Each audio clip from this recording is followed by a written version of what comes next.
En España en general desapareció la población de quebrantahuesos en torno a los años 80, quedando una única población en los Pirineos. Hubo un dato algo crítico a todos nos asustó. Se hablaba que no quedaban más de 30 o 40 animales, y en los años 90 efectivamente se vino a confirmar que no había más de esos animales. Fue entonces cuando nos pusimos a trabajar, y en la actualidad hemos pasado de esos 30, 40 o 50 animales que había hace unos 30 años a las 150 parejas que ahora podemos tener reproductoras. Estamos hablando que puede haber más de 1000 quebrantahuesos ahora mismo volando en España. Cuando empezamos a trabajar se hablaba de la inminente extinción del bucardo, que se extinguió, del oso pardo, que casi se extingue, y se hablaba del quebrantahuesos como una especie de montaña, de alta montaña muy desconocida, que no se sabía muy bien cómo estaba, no se sabía por qué desaparecía, ni dónde moría, por qué lo hacía. Había un gran vacío de información. Nos cautivó no solo la especie, nos cautivó el reto, nos cautivó también el hábitat que ocupa, que son las mejores montañas españolas. De hecho, el quebrantahuesos nos ha llevado por las mejores montañas del mundo. Hemos visitado Pakistán, Karakorum, el Himalaya, siempre detrás de este animal. El quebrantahuesos representa la pureza de la alta montaña de Eurasia, esos hábitats donde las poblaciones de humanos, de pastores de montaña que han luchado para sobrevivir, han sabido generar también un recurso, que es la ganadería extensiva, suficiente para que los quebrantahuesos hayan coevolucionado con estas civilizaciones y tengamos poblaciones de quebrantahuesos en todas aquellas montañas donde ha habido pastores de montaña.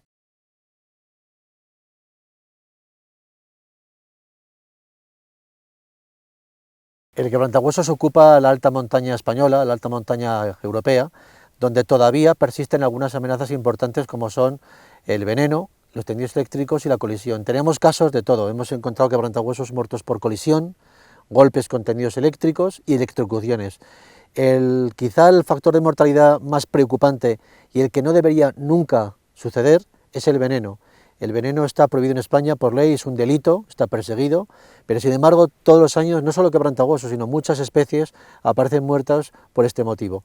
En el caso del quebrantahuesos entendemos que nadie pretende matar quebrantahuesos mediante veneno.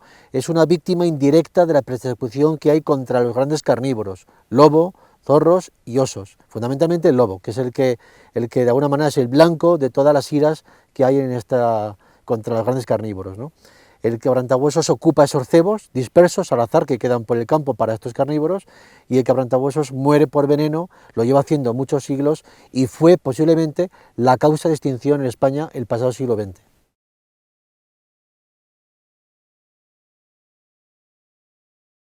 En el proceso de recuperación de quebrantahuesos empezamos prácticamente de cero. Empezamos con la necesidad de intervenir un nido que había fracasado, la hembra había muerto, estaba solo el macho, aguantó 3 días sin salir del nido, pero el cuarto abandonó la puesta, y a partir de ese momento nos encontramos con un pollito a punto de nacer, un embrión viable a punto de nacer, que tuvo que ser asistido.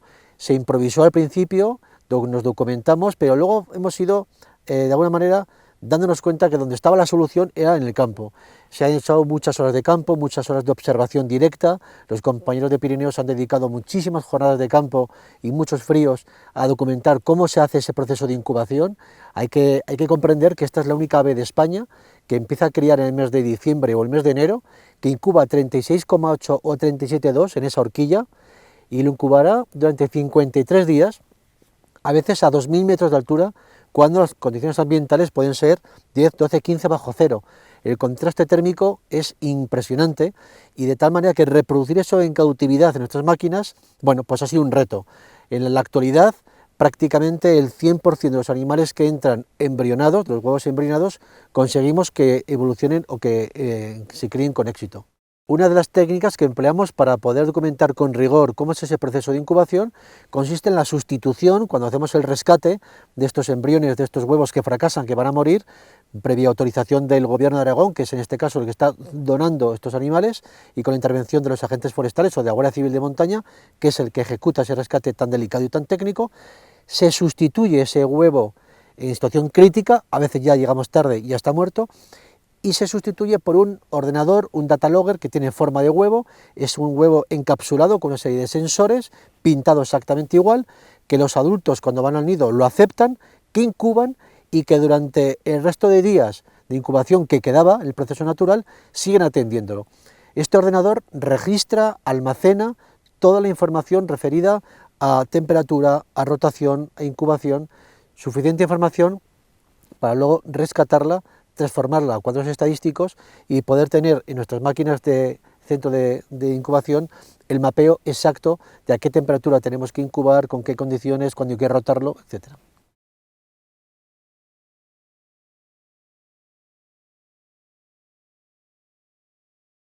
El proceso de recuperación de quebrantahuesos consta de diferentes partes. La primera es la localización de parejas que están intentando reproducirse en libertad, pero que van a tener problemas, con un alto riesgo de muerte para el embrión. Ya no se admite, ya no se asume esa muerte de ese embrión y la Administración Regional Aragonesa autoriza el rescate de ese huevo. Una vez que se ha rescatado, con la ayuda de especialistas del Gobierno de Aragón y de la Guardia Civil de Montaña, que son los que ejecutan ese rescate, se traslada a un centro de incubación. A veces llegan muertos, generalmente llegan vivos. Se protocoliza un sistema de incubación nominativo para cada uno de los animales. Se tienen unas condiciones muy determinadas que lo que hace es garantizar que todo el proceso de desarrollo embrionario de este animal se garantiza que es el que la especie necesita, o sea, que se haga con éxito. Llegará el momento con 48, 49, 50 días, este animal empezará a eclosionar, empezará a salir.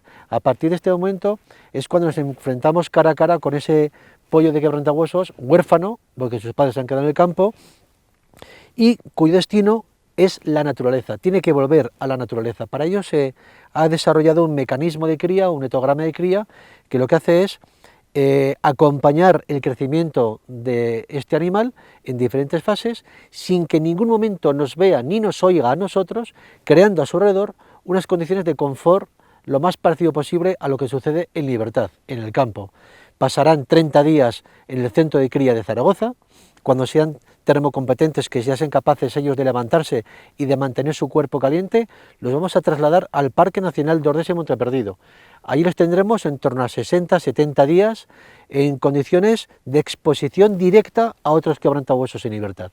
Ahí van a aprender por impronta natural, van a estar todo el día viendo cómo comen otros animales, jerarquía, estructura social, dominancia, van a ver todos los patrones de conducta necesarios para configurar, digamos, los elementos que van a determinar su carácter. Cuando tengan en torno a 90 días, nos los llevaremos a su destino, donde van a ser liberados. Deberán pasar 30 días, 30-35. Es allí donde este proceso va a determinar la impronta territorial. Estos animales se van a quedar en la zona de Hacking, la zona de suelta, que en este caso es el Parque Nacional de los Picos de Europa, de tal manera que una vez que se libere, que abramos esa puerta, se encontrarán en un hábitat muy parecido al que han visto en el Parque Nacional de Ordesa, pero ya solos, ya con sus capacidades acreditadas, con la corte de especies que ya han visto en los Pirineos y con una interacción totalmente normalizada con la naturaleza.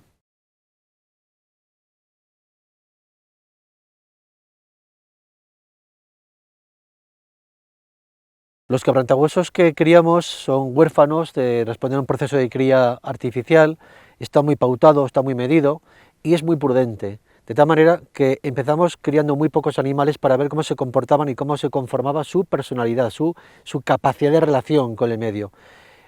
Fue un éxito comprobar, fue una gran celebración por parte de todo el equipo, comprobar cómo los quebrantahuesos que nacían en cautividad en el centro eran perfectamente capaces de relacionarse con sus iguales en libertad y digamos que la demostración más espectacular y más esperada para todos ha sido ver la primera pareja de quebrantahuesos criar en libertad, solos, autónomos, en el Parque Nacional después de un siglo, sabiendo que la madre, que se llama Deva, nació en cautividad, que fue rescatada por la Guardia Civil de Montaña y que fue criada sin padres. De tal manera que sí, estamos en condiciones de poder confirmar que el método de cría por impronta natural es un método eficaz y suficiente para estos animales.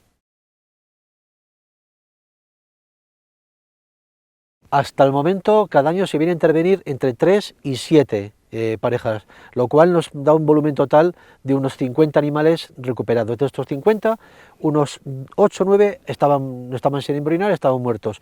Y el resto, actualmente, tenemos en el Parque Nacional 36 quebrantahuesos que configuran el primer núcleo fundador de esta especie desde que se extinguió el pasado siglo XX.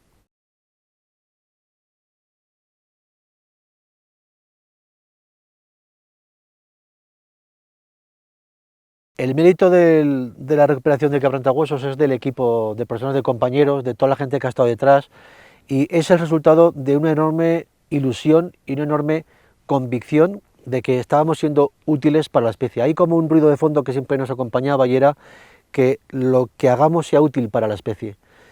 Abordar la recuperación de una especie extinguida como el quebrantahuesos en un parque nacional español era un sueño, era un reto para todos nosotros. Poder ver cómo esa población ha ido creciendo desde el primero que soltamos hasta la actualidad y poder compartir con toda la gente que ha colaborado, que han sido muchas personas, ese primer nacimiento, ese primer pollo que nació, que se llamaba Bienvenida, que le dimos todos, pues de alguna manera, esa recepción, fue como, bueno, pues como un sueño cumplido, fue una satisfacción que compartimos con todos los compañeros con una gran alegría, y fue de alguna manera también un golpe en la espalda diciendo, bueno, vale la pena tantos fríos, tantos problemas pasados, este es el camino y hay que seguir. Posiblemente lo más complicado de estos trabajos fue, como todos, como siempre suele suceder, los inicios. En España en los años 90, cuando empezamos a trabajar con esto era algo fuera de lugar, anecdótico, todo eran problemas, no había medios. Se requería entonces una enorme pasión por lo que queríamos, una enorme vocación y una entrega, una especie como de orejeras para seguir tirando hacia adelante y desarrollar lo que nuestro corazón nos decía que queríamos hacer, que era recuperar quebrantahuesos las montañas españolas. Lo más complicado quizá fue armar todo aquello, y luego una vez ya que pones a trabajar, donde te das cuenta que eres más vulnerable o menos eficaz, donde tienes más miedo, es cuando pones en riesgo a la especie con la que estás trabajando. Cuando esos quebrantahuesos que abres en la jaula y los sueltas se quedan solos y ahí se miden con la naturaleza, donde te planteas si todo lo que tú has sido capaz de enseñarle es suficiente para que ese animal sea competente en libertad. Ese momento es el más crítico para todos nosotros. Bueno, lo cierto es que cuando empezamos a trabajar usamos una técnica muy poco habitual en grandes rapaces en España y en Europa, y es la cría por impronta natural, de tal manera que todo el camino lo ha habido que hacerlo a base de ensayo y error. Lo que hacemos es tratar de recuperar animales que mueren en libertad, huérfanos que están en libertad, y sin que estén sus padres, intentar sacarlos con éxito y que sean competentes. Eso requiere armar una serie de medidas y de acciones que no tenían otras referencias. Lo más parecido estaba en Estados Unidos y en Argentina. De hecho, nos fuimos allí, estuvimos con ellos, aprendimos, los compañeros argentinos y también americanos, a desarrollar técnicas de cría por impronta natural que lo que hacen es sustituir los cuidados parentales de los padres que no están con los pollos, obviamente, sustituirlos pues con una serie de mecanismos y de respuestas a las necesidades que tienen estos animales para garantizar que el equilibrio emocional de estos pollos, de estos animales, es el adecuado y que su competencia en libertad es la que esperamos que sea plena. Sí, todo el trabajo que se ha desarrollado con el programa de conservación de quebrantahuesos ha generado un importante volumen de información científica, técnica, tesis doctorales y trabajo de investigación. Como hemos comentado, gran parte de las labores que se han hecho han sido nuevas, por lo tanto es un campo de trabajo muy interesante porque se puede exportar a otros equipos, se puede trasladar a otras experiencias, y sabemos que algunas de los métodos que hemos empleado con quebrantahuesos ya está siendo utilizado fuera de España.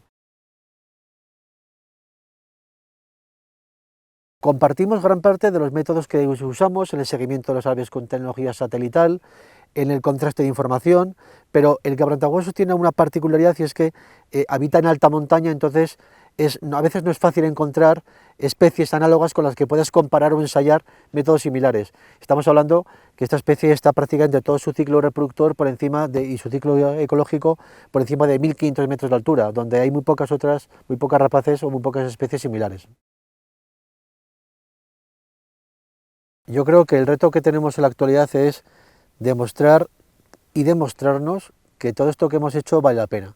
Demostrar y demostrarnos que la recuperación de la biodiversidad es una oportunidad para generar desarrollo en el medio rural, que convivir con biodiversidad es convivir con riqueza, que la biodiversidad no frena el desarrollo, sino que la proyecta, y que de alguna manera todo el esfuerzo que ha invertido tanto las administraciones públicas, lo que hemos podido aportar las ONGs, instituciones privadas, sirve para que esa confusión que tenemos a veces los humanos de creer que somos fuertes y somos autónomos es absurda. No somos nada sin la naturaleza, y especies como el quebrantahuesos, con su belleza y su potencia, nos recuerda exactamente eso: no somos nada sin la naturaleza. Para un equipo como el nuestro, formado por un conjunto de personas pues muy vocacional, con mucha ilusión, mucha pasión por lo que hacemos, no siempre con medios, a veces hemos tenido que pelear en situaciones muy difíciles, el poder contar con la ayuda del premio de la Fundación BBVA, el reconocimiento que supone, es un premio muy prestigioso, somos conscientes, y la ayuda que conlleva, pues ha supuesto de alguna manera garantizarnos que esta fundación, el equipo, todos los compañeros biólogos veterinarios, todos los que estamos, vamos a seguir trabajando en este campo, que vamos a esforzarnos por alcanzar las metas que queremos, que es recuperar quebrantahuesos en España, y de alguna manera es como ese soporte, esa garantía que necesitábamos para dar continuidad a esta interesante labor en la que nos hemos metido todos.